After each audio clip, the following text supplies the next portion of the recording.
Welcome to Space Insiders. My name is Tony Sewell, and as usual, here with my space mate Rob Ruyak. How you going, Rob? Good, Tony. Good to see you. As Yeah, always, looks you sunny too. there.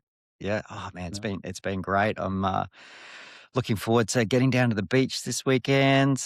I know it's not like that where you are. Nope. Nope, it's not. We had this ice storm, I don't know, like 3 years ago, it feels like at this point. I think 3 weeks ago, and, it's only now melting.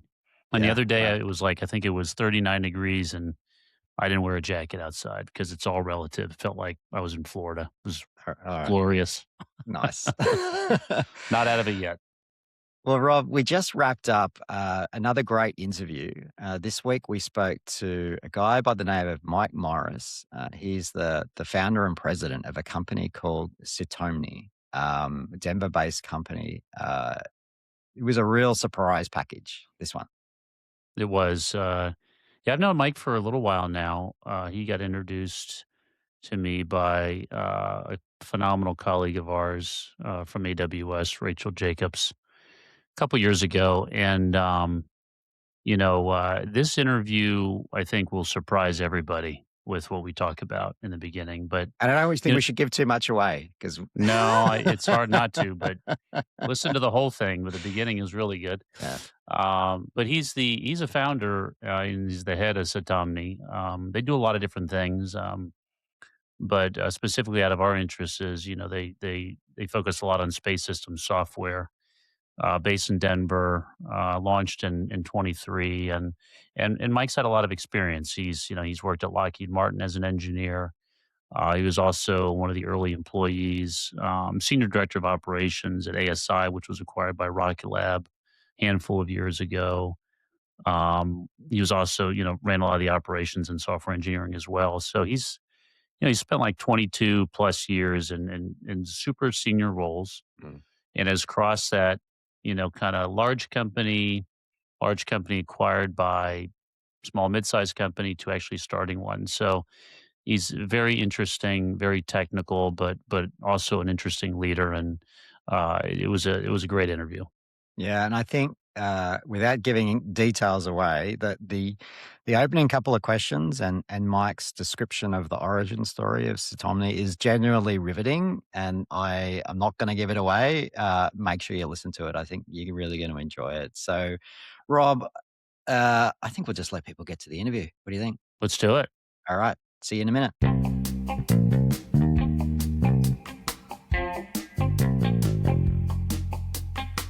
All right, welcome back. And today we've got a great guest joining us, Mike Morris, the president of Sitomni. Mike, thanks for joining us. Yeah. Hi, Tony. Hi, Rob. Thanks for having me on. This is great. So good to see you, Mike. I'm excited for this. Yeah, Mike, Rob has told me a lot about you. And as we sort of kick in, can you tell us? I was having a little bit of a look at the website for Sitomni, and I was interested to kind of kick off with you talk about um, where we value thinking outside the box and providing creative solutions that others may be intimidated to solve. So I'd love to kind of start there and hear about what Sitomni does, and then we can sort of learn a little bit more about you. Yeah, that sounds great. Yeah, I can share with you some of the history on how the company got created.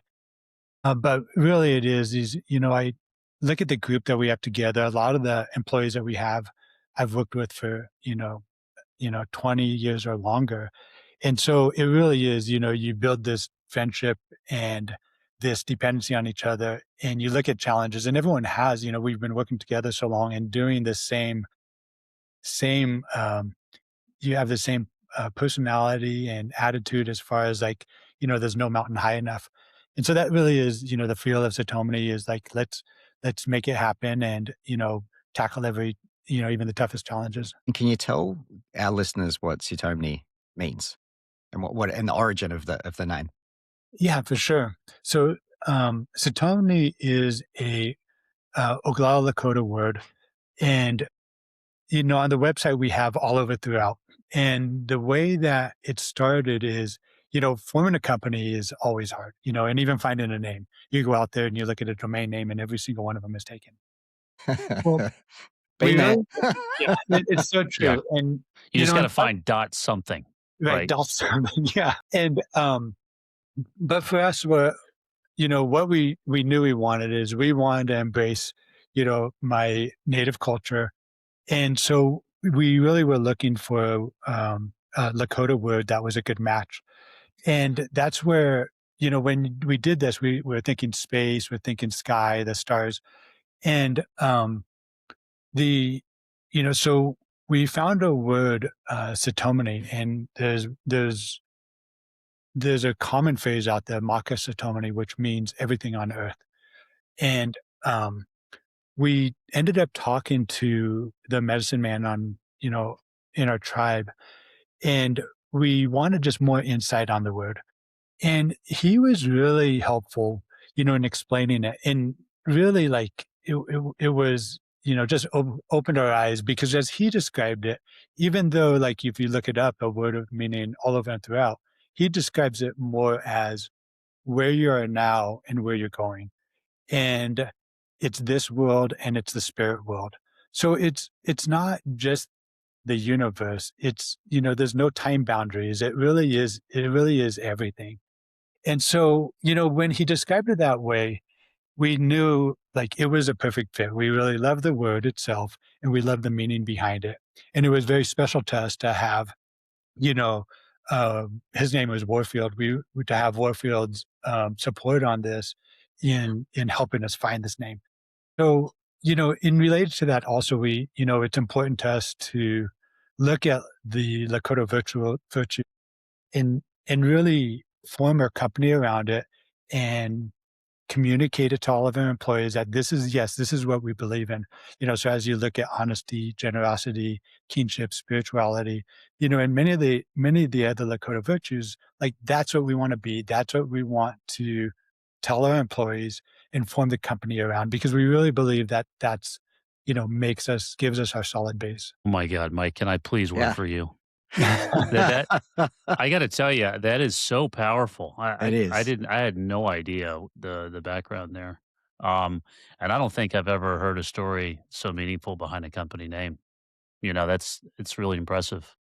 Yeah, thanks, Rob. It really hit home when we decided on it. And I mean, like, as even how I started is finding a company name is challenging, but Mm. when you settle on something and really feel it inside, Well, it yeah.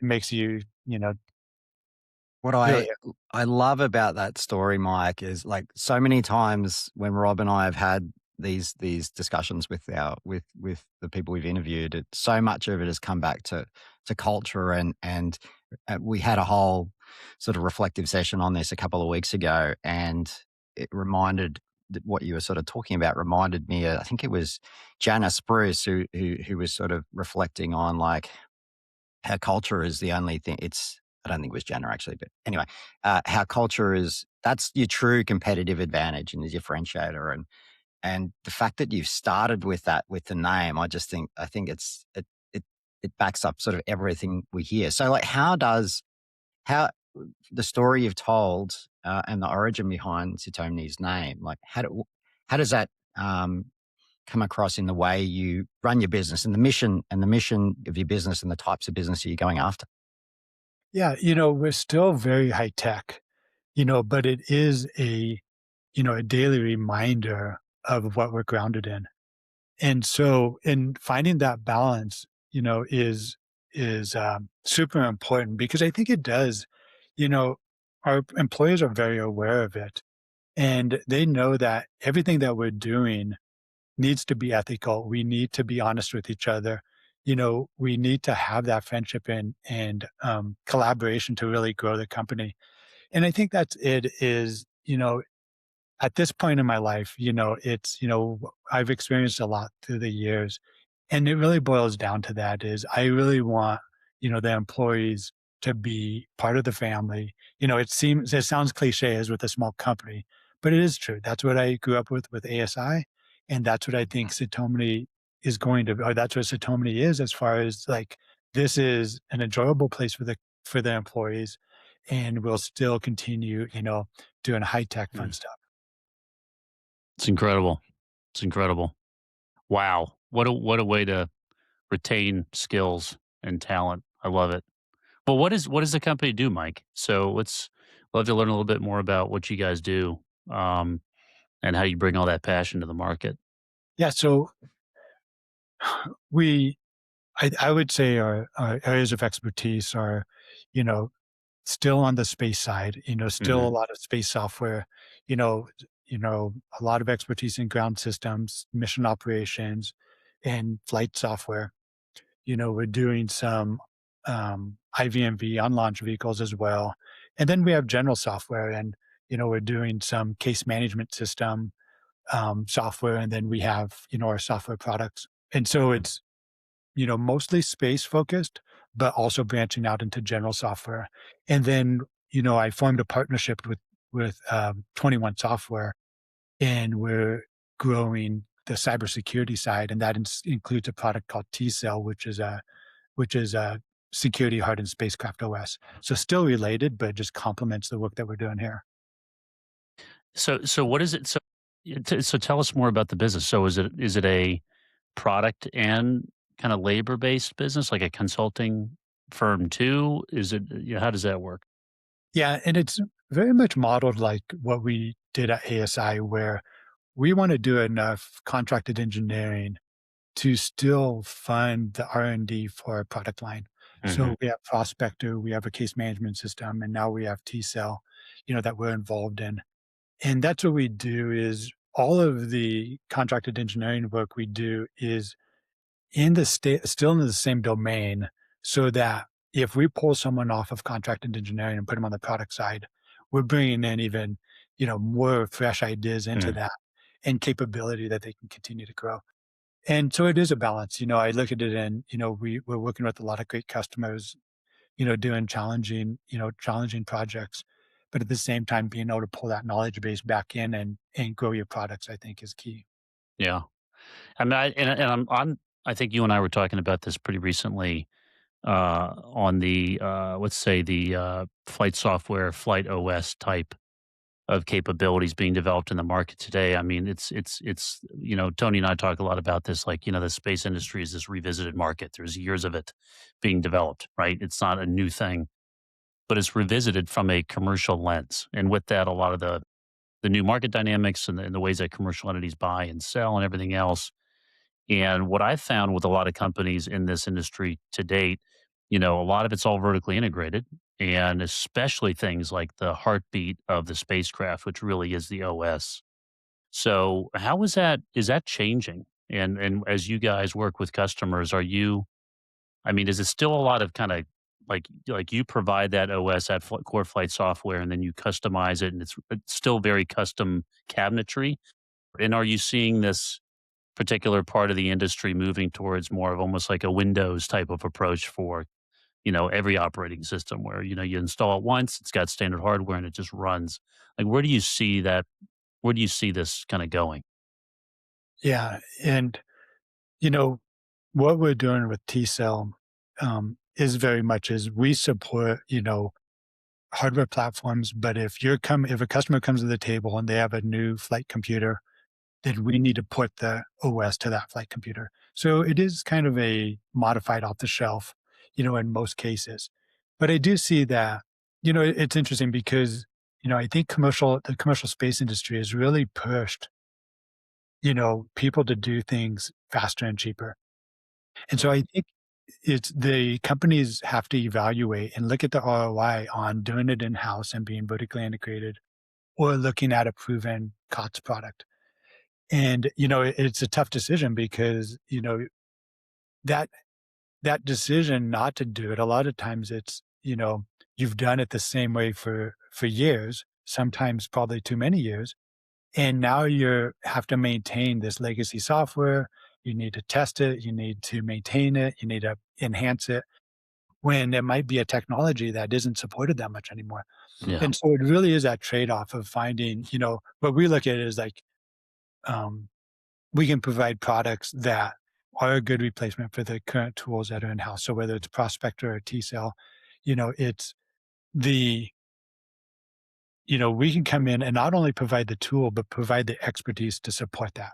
So let's say on the T Cell side, we have a team of security engineers that go along with it. So that way, companies, they don't need to have their form a security team just to figure out how to protect the spacecraft.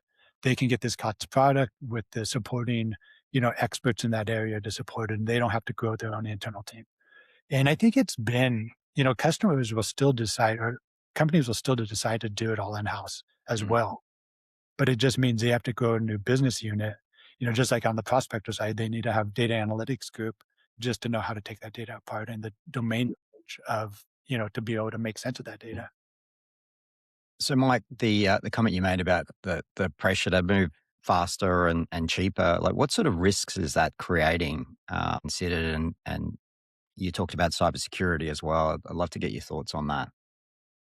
Yeah. I think that it's, the risk that I introduced is if you're doing it the same way you've always done it, you're usually minimizing those risks because even if the schedule takes longer, you know what it's going to, the budget and schedule around it for the most part. If you're introducing a new product, then there is risks of the unknowns there. And is this going to work perfectly for you? Or are you going to have to customize it? And then, and that's why I really think that the products that have out there, the commercial products out there have to be proven and they have to have great support.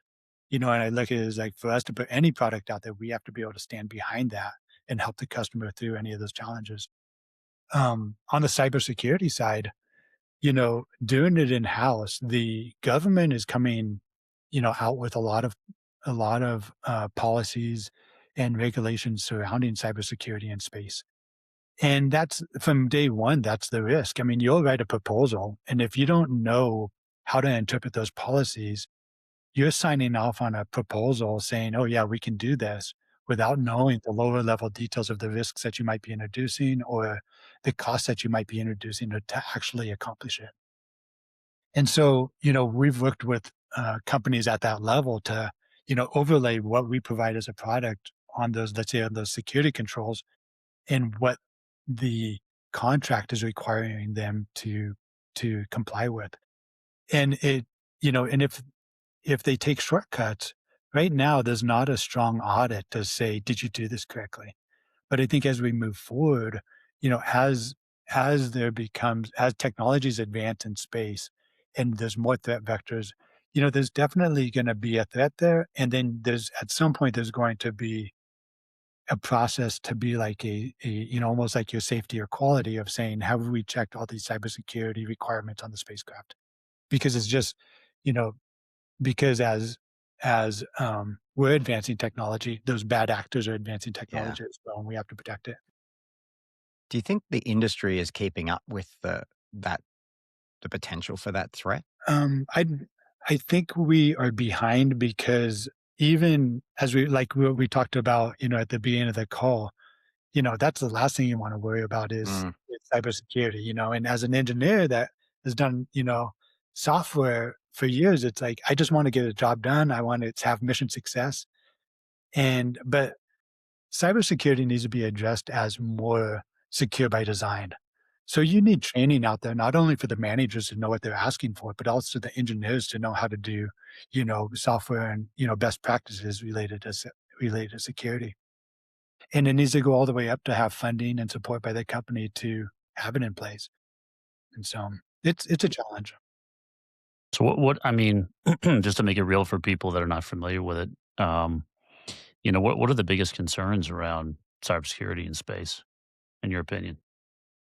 Yeah, I think the biggest threats right now, are attacks from the ground, so let's say you have a mission ops center that's compromised because, you look at it and there's all different kinds of threat vectors, coming from the ground perspective. And, on the spacecraft, I look at it there and there's interference. So of course there's interference with the spacecraft if, someone wants to try and send some signals to block your signals or to interfere with them. That's a reality. But at the same time, on the spacecraft, you have supply chain issues or, some of the spacecraft, you can upload, a patch there. And if you don't know where that software came from, or if you don't trust every line of code in that software, you don't know that you're not injecting some, some vulnerability. And, just to give you an example, a lot of the software packages out there right now, that's a commonplace for, trying to inject code that's malicious. And Mhm. people for the longest time, they're like, "Oh, here's some open source code. If it's open source, I can probably trust it." And that's really what it gets down to is, do you know where all of the source code came from that's on your spacecraft? Can you trust all those hardware components on it? From mission ops, can you trust the commands that get sent up that are from the source that they were supposed to be sourced from? Yeah. It's, a lot of different a lot of different vectors, but it's something that, you know, has to just become more of an everyday knowledge for people instead of more of a react to it after something bad happens. Yeah, I mean, that makes sense to me. I mean, I think the jamming part, intercepting comms, embedding, viruses and other adversarial issues within the code base. But what about also there's like, everyone hears about these optical satellite links now, these OISLs and, being able to, transmit comms between multiple satellites and multi orbits and all this. I mean, how real is that potentially as a threat? Sounds like to me it could be a pretty significant threat, Yeah, actually. and I think Um, that's the thing is, I don't know why I geek out so much about this, but I truly think that when we get into these mesh networks, with optical links and we're treating space assets the same as we treat ground assets with, let's say, the bandwidth and the throughput with, data, it's going to be excellent. I mean, I think the ideas will just grow, Mm. exponentially from there of what's possible. But at the same time, you think of the threat vectors that become introduced, even 5G, direct to the spacecraft. We're now having a lot more, a ton more people with access directly to that spacecraft. And just like with the optical links, it's like it's going to be instantaneous when you can have someone that's constantly trying to hack your spacecraft. It's it's excellent. I think it's a transformational technology, but at the same time, we need to look at it and protect it. yeah, and it's I think you were saying before we started recording that this is not something where it's hey we need to figure out how to do this because it's going to come. You were telling us that it's already happening, right? Like we're Yeah, already seeing, yeah, yeah. And that's the thing is, we're members of Space ISAC, and it's a government formed entity that's membership based that really is a central area to collect all space cyber incidents and yeah. responses. And, I sit in that weekly meeting and get briefed on, the attacks that are going around. And it's eye opening of all the different angles that, you know, the space, the space industry is being threatened.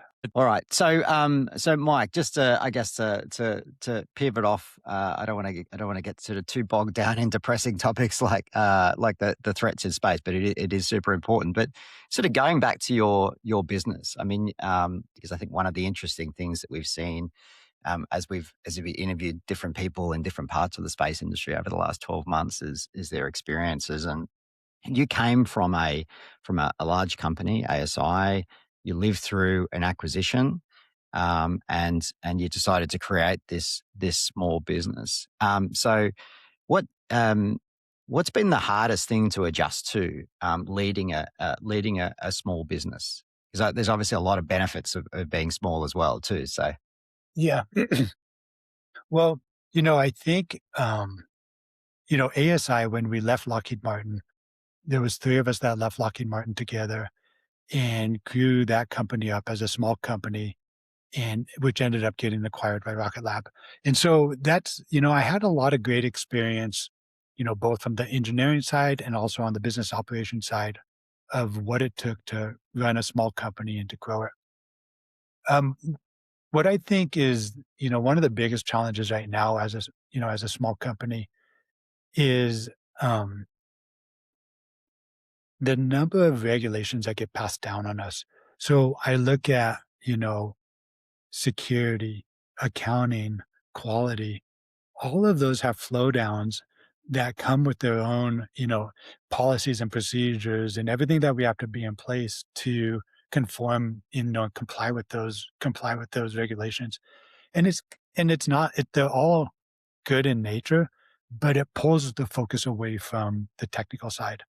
And so just being a small company, I think that that's one of the challenges that, you have to balance and be prepared for if you want to, hold some of these government contracts and work in the big space. And what have you found as being like a competitive advantage that you have as a small sort of 15-person company working in this space with some of the biggest names in the industry?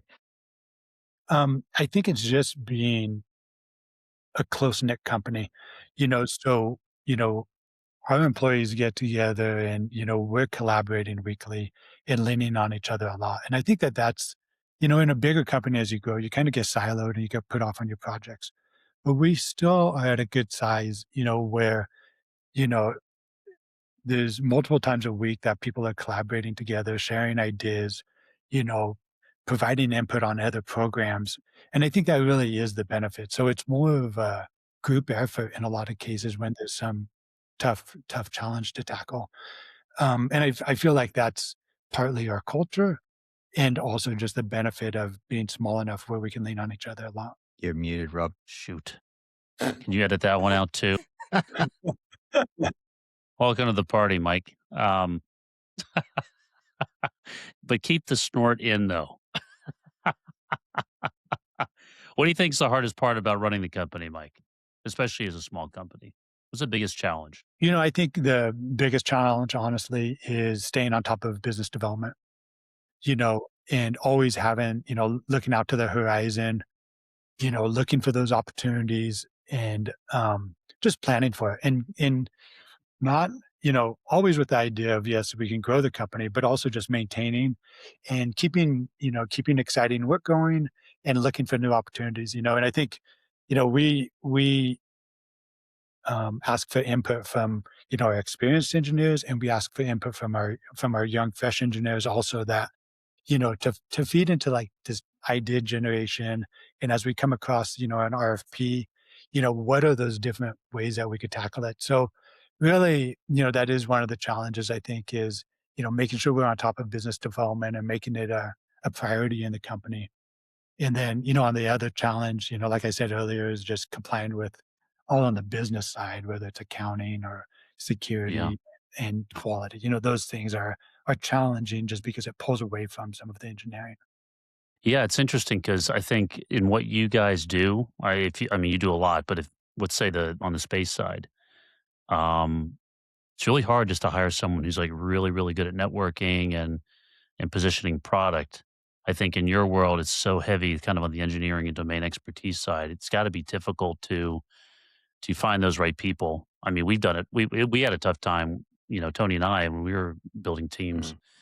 Mm. But you're not selling something that a lot of people know a lot about, like the cloud or servers, right, or package software, right? So I'm assuming that one of the biggest challenges and also probably opportunities is that you have a lot of the engineers are doing that work too. I'm assuming, right? So there's a lot of wearing multiple hats, and I think we've talked to a lot of people, that have small companies and startups, and I feel like that's like the biggest challenge is, you can only do so much, you can only hire so many people, you only have so much funding. So there's this trying to find a balance between, playing multiple roles for a lot of the different people, right, in the company. So that's got to be I can see that being a pretty difficult challenge, and also educating the customer on what you do is tough, probably too, right? Yeah, and you said it perfectly because like when from a technical perspective, I love those, those people that have a lab in their basement and, they're creating their own, Hmm. science experiments. But at the same time, if I need someone to talk to a customer or we need to write a proposal, that's a whole different skill set. And so, we are mostly engineers in Satoni, but at the same time, trying to kind of get people to wear multiple hats and still contribute. It's surprising how many people wanna stand up and at least help out where they can. Yeah. So when ASI was acquired by Rocket Lab, how long did you stay again? I can't remember. You had told me. Yeah, I You were at stayed for Rocket Lab for a while, right? about a year. Yeah. Okay. And what was that transition like? Was that tough? You know, I mean, they've grown significantly. They're doing, I mean, Yeah. great things. I'm sure that was a big transition. Yeah, I think, it was, a great experience, and Rocket Lab is a great company, and I really enjoyed working with the people there. But it does, part of the transition as you go through um, acquisition, you know, it's you really have to, like when I look at it and look back, is like important would be like, you know, over communicate, try to be as transparent as possible. Really keep the morale up of your team, of your company, and to keep everything positive. Because there are changes, and you're going through these transformations to more adopt what the parent company wants, but it affects titles, it affects, Mm. structure, it might affect your responsibilities. And you just really need to, look at it as far as being how do we keep, all the employees and staff, their best interests up front, and, Hmm. you know, make them aware that there's going to be changes. Um, but, and some of those changes is like, okay, I don't agree with this, but in the big picture, it's business and it's what's best for the parent company. So I think that's just it. There are challenges with it. And, I think in the end, I stayed for about a year and I enjoyed it, but I just knew that, there was more out there. And I really enjoyed kind of what we did with ASI. And so, creating Sitomni was always on the front of my mind. Yeah, you're one of those people that have that, fire in the belly to start something new and, own something impactful. So I get it. Mike, what's it like growing a business in this environment? Because we talked last week about the Space Capital guys had just put out their latest sort of quarterly report, and they talked about how the space industry, like comparing it to the rail industry, and we've gone from building the railroad to like getting the rail. That like it's this is not a speculative industry anymore. It's very much it's becoming a more important tier and how businesses are thinking about investing and whatnot. So that obviously creates challenges with staffing, and like you're competing with like companies like Amazon and SpaceX and others for talent. Like, how do you deal with that? Because that's got to be really challenging. Yeah, it is challenging. And and part of it is you look at some of these larger companies too, and, salaries have gone up a ton, and just being able to, stay in the industry and be competitive, it's a lot of work and something we have to constantly be on top of. But a lot of it goes back to the people we have and the people they know, and so that's, when we're looking to grow the company, that's the first source we go to is like, do our employees have any, contacts, or who are the people that they know, that would be able to say, yeah, come join a great team. And it really is, a lot more by word of mouth and networking, that we end up growing the company. And, it's still there's, a lot of people that reach out and are looking for opportunities with the smaller companies. So it's always exciting when someone calls up and wondering if you have, openings. Yeah, Rob, before you came on, Mike and I were sort of reflecting on like the double-edged sword of being with a big company. Like you get access to lots of resources and the pay can be good for a while until the company decides that they don't need that part of the business anymore, and, and then you don't Yep. have anything. And so the I know Rob and Mike, have talked a lot about the idea of creating a business and doing something ourselves and having some control over our destiny was part of the reason why we started off doing this podcast. I mean, I think that's got to be I know I feel it the older I get and the wiser I get. Well, I hope I'm getting wiser, but you think differently when you're in your 20s, Questionable. obviously. But I think that's got to be a big realization and lifestyle and the community of the company you're with and the values you reflected on at the start. I just hearing you describe that at the start is just you could feel the connection, and I think that's got to be a really strong draw for talent for a company like yours. Yeah, it does. I think that's, what I really like about it is, we want to have a good company. We want to have, and I think, people work hard, but they also have a lot of fun. And, I think that's just key to it. It's like, are you having a good time? Are you learning something? And and if that's the case, then usually, the the company will just grow from there and more people will join on because that's really what you're founded in. I I I don't know if I could say it any better, Mike. I mean, to your point, Tony, the older I get and the longer I work, uh, when I take a few minutes to kind of really reflect on what motivates me and what frustrates me, um, as a leader or manager, I really do think that, and Mike, referred to this, and it's partly why I want to ask the question around in acquisitions because things change so dramatically. I think the best leaders ask their people, like, "What's your plan?" And if those folks don't know what their plan is, then it stimulates them with that question and then think about it. And I do think there is like an indirect or non-obvious retention aspect to that as a leader. Like you keep your people when they know that, oh, like there's a plan, like there's somewhere I can go with this. Yeah, And I think you're not just being used as a tool. you're not just being used as a tool. And I think also the older I get, I realize that it's also on me to make sure that I'm thinking about what I want to do long term. And then if the company doesn't have the opportunities for me to get to where I want to go and is not supportive in those areas, it's my decision to make a change. And I don't think it's obvious to most people, right? I think so oftentimes you're just going, going, going, going, going, and then almost assume that there's going to be like a reward at the end of that, like a promotion, right? Or anything. That's not how we should live our lives. It's just not how it goes.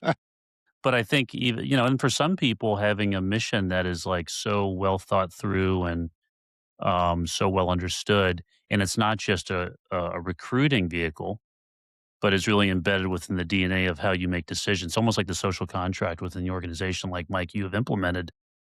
For someone like me, that's very attractive. Like I love that because in instances where I would assume this happens, I'm going to guess. You're always going to have conflict in an organization, and everyone's going to have really good ideas. But at the end of the day, if you can turn back to say, well, what's the mission of what we're trying to achieve here, right? Does that fit with it? I think that helps make decisions, and it really helps bring people to figure out how do you take the next step. Like at Amazon was really good at this, where it's like we're customer obsessed. So everyone in the room could have a really good idea, but someone at some point can say, "Well, is there a customer for that? What's a customer asking for?" And sometimes it really helps move the ball down the field. So I think having a culture like that is like a living, breathing thing. It helps you make decisions. It's like a social contract is very powerful. And then I think retaining people by simply asking them what motivates them and how can I help you? How can the organization help you achieve your career goals is very important, I think. Yeah. So, Yeah, I agree with you 100%. And I look at it, and when you talk to employees about that, you see it in their response of how much it's appreciated.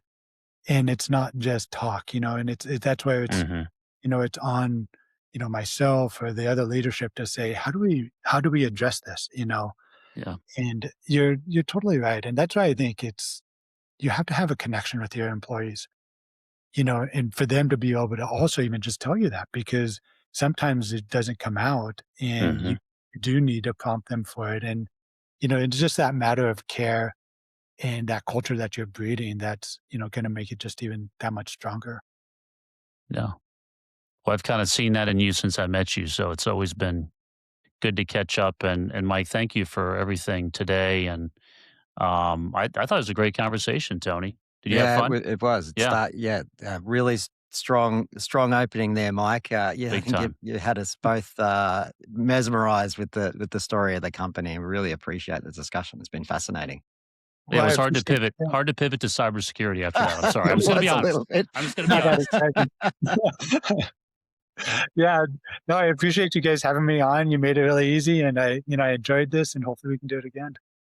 Awesome. So, Mike, we like to always finish the episode with just a sort of a sort of a fun question to learn a bit about more about you as a person, and we're interested. So, look, if money wasn't an object and you weren't running a business, what how would you be spending your time, or what would be what's the that one thing that you think you'd love to be doing for a living? Yeah, that's what I look at, and even now, I love skiing, I love Mm, fishing, I love traveling, and being able to do that, and that's where running a business is consuming.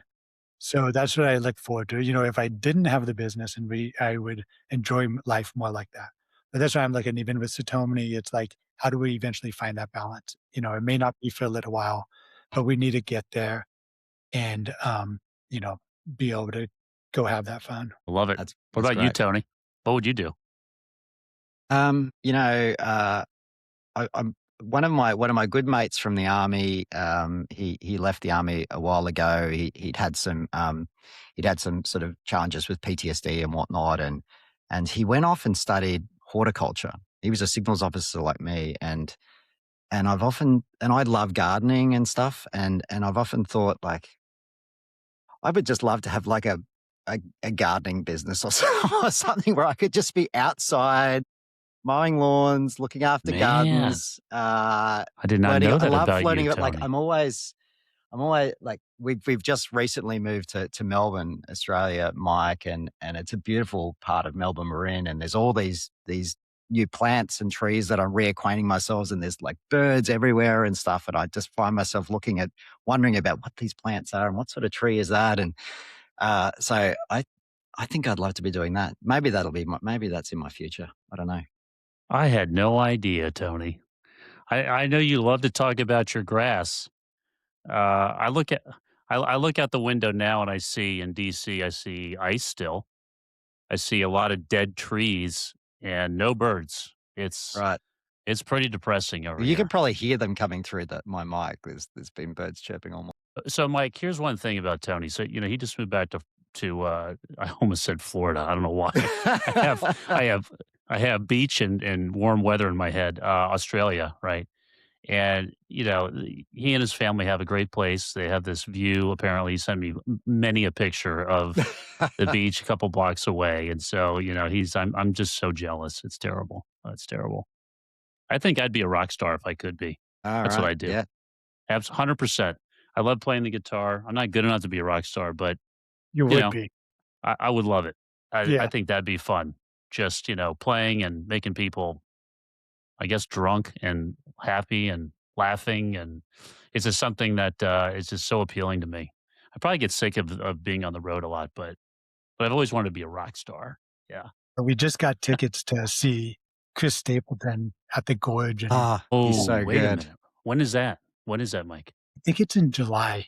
So it's gonna be hot, but, that's on the bucket list, is going to that venue. Oh, I might have to go to that. I would travel for that. He's phenomenal in live. He's Well, really that's good.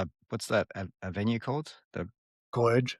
Oh yeah. It's not Red Is that the Rocks. one? It's Oh different, no, right? no, that's different to Yeah. that one. Yeah, Red Rocks is here, and then the Gorge is in the kind of in the middle of Washington State, Oh kind of right. the destination venue. Mm. And even the horticulture stuff, it's like being out there, I'm sure it's just like, peaceful, and, you just take it in.